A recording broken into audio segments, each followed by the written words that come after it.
ওম শান্তি। 6ই ফেব্রুয়ারি 2025 প্রাতঃমূল্যে বাপদাদা মধুবন। মিষ্টি বাচ্চারা, পুরনো দুনিয়ার কাঁটাদের নতুন দুনিয়ার ফুলে পরিণত করা এ হলো তোমাদের মতন সচেতন মালিদের কর্তব্য। প্রশ্ন: বাচ্চারা, সঙ্গম যুগে তোমরা এমন কোন শ্রেষ্ঠ ভাগ্য নির্মাণ করো? উত্তর: কাঁটা থেকে সুরভিত ফুল হওয়া এ হলো সর্বাপেক্ষা শ্রেষ্ঠ ভাগ্য। যদি একটাও কোনো বিকার থাকে তবে সে কাঁটা। যখন কাঁটা থেকে ফুল হবে তখনই শতপ্রধান দেবী দেবতা হবে। বাচ্চারা, তোমরা এখন 21 জন্মের জন্য নিজেদের সূর্যবংশীয় ভাগ্য তৈরি করতে এসেছ। গীত: ভাগ্য জাগিয়ে এসেছি। ওম শান্তি। ওম শান্তি। বাচ্চারা, গীত শুনেছে। এ হলো কমন গান, কারণ তোমরা হলে মালিক, বাবা হলেন উদ্যানের মালিক। মালিদের এখন কাঁটা থেকে ফুল তৈরি করতে হবে। এই শব্দটি অত্যন্ত ক্লিয়ার। ভক্ত এসেছে ভগবানের কাছে, এরা সকলেই ভক্ত। এখন জ্ঞান বিষয়ক পড়া পড়তে বাবার কাছে এসেছে। এই রাজযোগের পড়ার মাধ্যমে নতুন দুনিয়ার মালিক হয়ে যাও। ভক্তরা তাই বলে, আমরা ভাগ্য তৈরি করে এসেছি, নতুন দুনিয়া হৃদয়ে সাজিয়ে এনেছি। বাবা প্রত্যহ বলেন যে সুইট হোম এবং সুইট রাজত্বকে স্মরণ করো। আত্মাকে স্মরণ করতে হবে। প্রত্যেকটি সেন্টারে কাঁটা থেকে ফুল তৈরি হচ্ছে। ফুলেরাও নম্বরের ক্রমানুসারে হয়।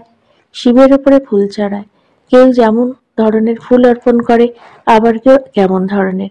গোলাপ ফুল আর আকন্দ ফুলের মধ্যে রাত দিনের পার্থক্য। এও এক বাগিচা। কেউ বেলফুল, কেউ চম্পা, কেউ রতন জ্যোতি, কেউ আবার আকন্দ হয়। বাচ্চারা জানে এই সময় সকলেই কাঁটা। এই দুনিয়া কাঁটার জঙ্গল। একে নতুন দুনিয়ার ফুলে পরিণত করতে হবে। এই পুরনো দুনিয়া হলো কাঁটা, তাই গানেও বলা হয়েছে, আমরা বাবার কাছে এসেছি পুরনো দুনিয়ার কাঁটা থেকে নতুন দুনিয়ার ফুল হতে। বাবা নতুন দুনিয়া স্থাপন করেন। কাঁটা থেকে ফুল অর্থাৎ দেবী দেবতা হতে হবে।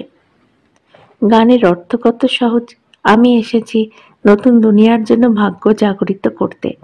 নতুন দুনিয়া হলো সত্যযুগ। কারো শতপ্রধান ভাগ্য হয়, কারো রজতম হয়। কেউ সূর্যবংশীয় রাজা হয়, কেউ প্রজা হয়, কেউ আবার প্রজারও ভৃত্য হয়। এই নতুন দুনিয়ার রাজত্ব স্থাপন হচ্ছে। স্কুলে ভাগ্য জাগরিত করতে যাওয়া হয়। এখানে এ হলো নতুন দুনিয়ার কথা। এই পুরনো দুনিয়ায় কি ভাগ্য তৈরি করবে? তোমরা ভবিষ্যতের নতুন দুনিয়ায় দেবতা হওয়ার জন্য ভাগ্য গঠন করছো, যে দেবতাদেরকে সকলেই নমস্কার করে থাকে। আমরাই সেই পূজ্য দেবতা ছিলাম, পুনরায় আমরাই পূজারী হয়েছি। 21 জন্মের উত্তরাধিকার বাবার কাছ থেকে প্রাপ্ত হয়, যাকে 21 কুল বা বংশ বলা হয়ে থাকে। কুল ও বৃদ্ধাবস্থা পর্যন্তকে বলা হয়ে থাকে। বাবা 21 জন্মের উত্তরাধিকার দেন, কারণ যুবাবস্থায় বা শৈশবে অথবা মধ্যাবস্থায় অকাল মৃত্যু কখনো হয় না, তাই তাকে বলা হয় অমূল্য। এই হলো মৃত্যুলোক, রাবণ রাজ্য। এখানে প্রত্যেকের মধ্যে বিকার প্রবেশ করে রয়েছে। কারোর মধ্যে যদি কোনো একটি বিকারও থেকে থাকে তাহলে কাটা হয়ে গেল, তাই না? বাবা বোঝেন, মালি রয়্যাল সুরভিত ফুল তৈরি করতে জানে না। মালি ভালো হলে ভালো ভালো ফুল তৈরি করবে। বিজয় মালায় গাঁথার যোগ্য ফুল চাই। দেবতাদের কাছে ভালো ভালো ফুল নিয়ে যায়। মনে করো, রানী এলিজাবেথ যখন আসে তখন একদম ফার্স্ট ক্লাস ফুলের মালা গেঁথে নিয়ে যাবে। এখানকার মানুষই হলো তমপ্রধান। শিবের মন্দিরেও যায়, মনে করে ইনিই ভগবান। ব্রহ্মা বিষ্ণু শঙ্করকে দেবতা বলা হয়, শিবকে ভগবান বলা হবে। তাহলে তো উনি হলেন সর্বোচ্চ। এখন শিবের উদ্দেশ্যে বলা হতো, ধুতুরা খেত, ভাং খেত, কত গ্লানি করে। নিয়েও যায় আকন্দ ফুল। এখন পরমপিতা পরমাত্মা হলো এমন, আর ওনার কাছে কি নিয়ে যায়? তমপ্রধান কাঁটাদের কাছে ফার্স্ট ক্লাস ফুল নিয়ে যায়, আর শিবের মন্দিরে কি নিয়ে যায়? দুধও কিভাবে অর্পণ করে? 5% দুধ, বাকি 95% জল। ভগবানের কাছে কেমন দুধ অর্পণ করা উচিত জানে তো কিছুই না। এখন তোমরা ভালোভাবে জানো। তোমাদের মধ্যেও নম্বরের ক্রমানুসারে রয়েছে। যারা ভালোভাবে জানে তাদের সেন্টারে হেড করা হয়। সকলেই তো একই রকমের হয় না। পড়াও এক, মানুষ থেকে দেবতা হওয়ারই এম অবজেক্ট, কিন্তু টিচার তো নম্বরের ক্রমানুসারে হয়, তাই না? বিজয় মালায় আসার মুখ্য ভিত হলো পড়াশোনা। পড়া তো একই রকম হয়, কিন্তু তাতে উত্তীর্ণ হয় নম্বরের ক্রমানুসারে। সবকিছু নির্ভর করছে পড়াশোনার উপরে। কেউ বিজয়মালার ৮ দানার মধ্যে আসে, কেউ ১০০ কেউ ১৬,১০০ আসে। বংশ লতিকা তৈরি করে, যেমন বৃক্ষেরও বংশবৃদ্ধি হতে থাকে। সর্বপ্রথমে ১ পাতা, ২ পাতা, পুনরায় বৃদ্ধি হতে থাকে। এও বৃক্ষ, জাতি বা গোষ্ঠীর হয়। যেমন কৃপালানি গোষ্ঠী, ওসব হলো লৌকিক বা পার্থিব গোষ্ঠী বা দল। আর এসব হলো অসীম জগতের গোষ্ঠী। এর সর্বপ্রথমে কে? প্রজাপিতা ব্রহ্মা। ওনাকে বলা হবে গ্রেট গ্রেট গ্র্যান্ডফাদার। কিন্তু তা কেউ জানেই না। মানুষ মাত্র এটুকুও জানে না যে সৃষ্টির রচয়িতা কে। একদম মহল্লার মতন প্রস্তরসম বুদ্ধির হয়ে গেছে। এমন যখন হয়ে যায় তখন বাবা আসেন। তোমরা এখানে এসেছো অহল্যাসম বুদ্ধি থেকে পরশ বুদ্ধি সম্পন্ন হতে। তাই নলেজও ধারণ করা উচিত, তাই না? বাবাকে চিনতে হবে এবং পড়ায় মনোনিবেশ করা উচিত। মনে করো আজ এসেছে, কাল যদি হঠাৎ শরীর ছেড়ে যায় তখন কি পথ পাবে? জ্ঞান কিছুই গ্রহণ করতে পারে না, কিছুই না শিখলে কি পথ পাবে? দিন প্রতিদিনে যারা দেরি করে শরীর ত্যাগ করে তারা কিছু অল্প সময় পায়, কারণ সময় তো কম হতে থাকে। ওই সময় জন্ম নিয়ে কি আর করতে পারবে? হ্যাঁ, তোমাদের মধ্যে থেকে যারা যাবে তাদের কেউ কেউ ভালো ঘরে জন্ম নেবে, সংস্কার নিয়ে যায়, তাই আত্মা তৎক্ষণাৎ জাগরিত হয়ে যাবে। শিব বাবাকে স্মরণ করতে থাকবে। সংস্কারে যদি না তৈরি হয় তাহলে কি আর হবে? একে অত্যন্ত সূক্ষ্মভাবে বুঝতে হবে। মালি ভালো ভালো ফুলেদের নিয়ে আসে, তাই তাদের মহিমাও গায়ন করা হয়। ফুল ফোটানো মালিদের কাজ, তাই না? এমন অনেক বাচ্চা আছে যারা বাবাকে স্মরণ করতে জানে না। সবই ভাগ্যের উপর। ভাগ্যে না থাকলে কিছুই বুঝতে পারে না। ভাগ্যবান বাচ্চারা বাবাকে যথার্থভাবে চিনে তাকে সম্পূর্ণরূপে স্মরণ করবে। বাবার সঙ্গে সঙ্গে নতুন দুনিয়াকেও স্মরণ করতে থাকবে। গানেও বলা হয়, তাই না? আমরা নতুন দুনিয়ার জন্য নতুন ভাগ্য গঠন করতে এসেছি। ২১ জন্মের জন্য বাবার কাছ থেকে রাজ্য ভাগ্য নিতে হবে। এমন নেশা আর খুশিতে থাকলে এমন এমন গানের অর্থ ইশারায় বুঝে যাবে। স্কুলেও কারোর ভাগ্যে না থাকলে তখন অনুত্তীর্ণ হয়ে যায়। এ তো অনেক বড় পরীক্ষা। ভগবান স্বয়ং বসে পড়েন। এই জ্ঞান সকল ধর্মাবলম্বীদের জন্য। বাবা বলেন, নিজেকে আত্মা নিশ্চয় করো আর আমাকে অর্থাৎ বাবাকে স্মরণ করো। তোমরা জানো কোনো দেহধারী মানুষকে ভগবান বলতে পারা যায় না। ব্রহ্মা বিষ্ণু শঙ্করও ভগবান নয়, তারাও সূক্ষ্মলোক নিবাসী দেবতা। এখানে থাকে মানুষ, এখানে দেবতা থাকে না। এ হলো মনুষ্যলোক। এই লক্ষ্মী নারায়ণাদিরা দৈব গুণ সম্পন্ন মানুষ, যাকে দৈবী বলা হয়। সত্যযুগে সকলেই দেবী দেবতা। সূক্ষ্ম লোকে থাকে ব্রহ্মা বিষ্ণু শঙ্কর। গায়ন করা হয় ব্রহ্মা দেবতায় নমঃ, বিষ্ণু দেবতায় নমঃ। পুনরায় বলবে শিব পরমাত্মায় নমঃ। শিবকে দেবতা বলা হবে না। আর কোনো মানুষকে পুনরায় ভগবান বলতে পারবে না। ৩টি তল আছে। আমরা হলাম 3rd ফ্লোরে। সত্যযুগে যে দৈবী গুণসম্পন্ন মানুষ থাকে তারাই আসলে গুণসম্পন্ন হয়ে যায়। মায়ার গ্রহণ লেগে কালো হয়ে যায়, যেমন চাঁদের গ্রহণ লাগে। ওটা হলো পার্থিব জগতের কথা, এটা হলো অসীম জগতের কথা।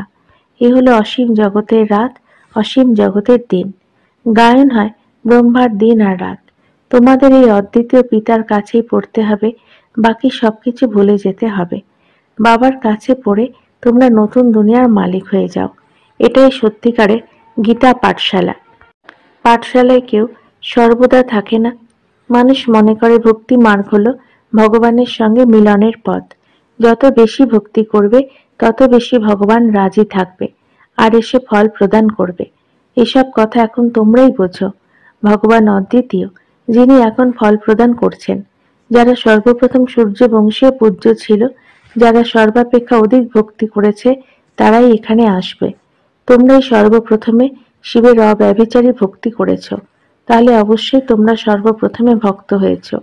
পুনরায় নিচে নামতে নামতে তম প্রধান হয়ে যাও। আধা কল্প তোমরা ভক্তি করেছ, তাই প্রথমে তোমাদেরকে জ্ঞান দান করেন। তোমাদের মধ্যেও নম্বরের ক্রমানুসার রয়েছে। তোমাদের এই পড়াশোনাতে এই টালবাহানা চলতে পারে না। আমরা দূরে থাকি তাই রোজ পড়তে আসতে পারি না। কেউ বলে আমরা 10 মাইল দূরে থাকি। আরে বাবাকে স্মরণ করে যদি 10 মাইল পায়ে হেঁটে যাও তাহলে কোনো ক্লান্তি আসবে না। কত বড় সম্পদ নিতে যাও। তীর্থে মানুষ দর্শন করার জন্য হেঁটে যায়, কত ধাক্কা খায়। এ তো শুধু এক শহরের কথা। বাবা বলেন আমি এত দূর থেকে আসি আর তোমরা বলো 5 মাইল দূরে। বাহ, খাজানা নেওয়ার জন্য দৌড়ে আসা উচিত। অমরনাথে শুধু দর্শন করার জন্য কোনো কোনো স্থান থেকে যায়। এখানে অমরনাথ বাবা স্বয়ং পড়াতে আসেন। তোমাদের বিশ্বের মালিক বানাতে এসেছি, আর তোমরা টালবাহানা করো। সকালে অমৃতবেলায় তো যে কেউ আসতে পারে, সেই সময় কোনো ভয় নেই। কেউ তোমাদের লুট করেও নিয়ে যাবে না। যদি কোনো জিনিস গহনাদি থাকে তবে তা ছিনিয়ে নেবে। চোরেদের জন্য চাই ধন, স্থূল পদার্থ, কিন্তু ভাগ্যে যদি না থাকে তাহলে অনেক টালবাহানা করে, না পড়ে নিজের পথ নষ্ট করে ফেলে। বাবা আসেনও ভারতে, ভারতকেই স্বর্গে পরিণত করে। সেকেন্ডে জীবন মুক্তির রাস্তা বলে দেন। কিন্তু কেউ পুরুষার্থ তো করুক, তাই না? পদক্ষেপ না নিলে গন্তব্যে পৌঁছবে কিভাবে? বাচ্চারা, তোমরা জানো এ হলো আত্মা পরমাত্মার মিলন মেলা। বাবার কাছে এসেছে স্বর্গের উত্তরাধিকার নিতে। নতুন দুনিয়ার স্থাপনা হচ্ছে। স্থাপনা সম্পূর্ণ হলে বিনাশ শুরু হয়ে যাবে। এ হলো সেই মহাভারতের লড়াই, তাই না? আচ্ছা, মিষ্টি মিষ্টি হারানিধি বাচ্চাদের প্রতি মাতা পিতা বাপদাদার স্মরণের স্নেহসুমন আর সুপ্রভাত। আত্মাদের পিতা তার আত্মারূপী বাচ্চাদেরকে জানাচ্ছেন নমস্কার। আমাদেরও বাপদাদাকে ধন্যবাদ, নমস্কার। ধারণার জন্য মুখ্য সার: 1. বাবা যে জ্ঞানের সম্পদ দিচ্ছেন তা নেওয়ার জন্য ছুটে আসতে হবে। এতে কোনো প্রকারে টালবাহানা করবে না। বাবার স্মরণে 10 মাইল পর্যন্ত হেঁটে গেলেও ক্লান্তি আসবে না। 2. বিজয়মালার আশার আধার হলো পড়া। পড়ায় সম্পূর্ণ ধ্যান দিতে হবে। কাঁটাকে ফুলে পরিণত করার সেবা করতে হবে। সুইট হোম এবং সুইট রাজত্বকে স্মরণ করতে হবে। বরদান: সঙ্গম যুগের মহত্বকে জেনে একের অগণিতবার রিটার্ন প্রাপ্তকারী সর্বপ্রাপ্তি সম্পন্ন ভব। সঙ্গম যুগে বাপদাদার প্রতিজ্ঞা হলো, 1 দাও, লক্ষ্য নাও। যেরকম সর্বশ্রেষ্ঠ সময়, সর্বশ্রেষ্ঠ জন্ম, সর্বশ্রেষ্ঠ টাইটেল এই সময় আছে, সেরকমই সর্বপ্রাপ্তির অনুভব এখনই হয়ে যায়। এখন একের কেবল লক্ষ্যগুণই প্রাপ্ত হয় না। যখন চাও, যেভাবে চাও, যা চাও, বাবা সার্ভেন্ট রূপে তা প্রদান করেন।